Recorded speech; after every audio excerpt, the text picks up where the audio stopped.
Praise the lord. దేవుని యొక్క శక్తి కలిగిన నామానికి మహిమ కలుగును గాక.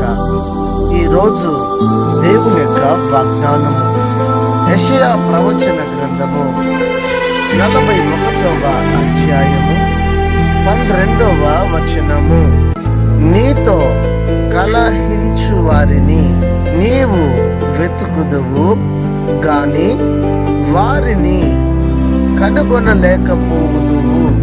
నీతో యుద్ధము చేయువారు మాయమైపోవుదురు, అభావులవుదురు అని ఇక్కడ రాయబడి ఉంటున్నది.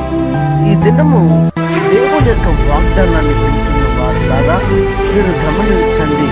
ఎంతమంది అయితే మీతో దేవాతి దేవుడు మరి ఉదయకాల సమయంలో చక్కటి వాగ్దానం చేత దేవుడు మీతో మాట్లాడుతున్నాడు.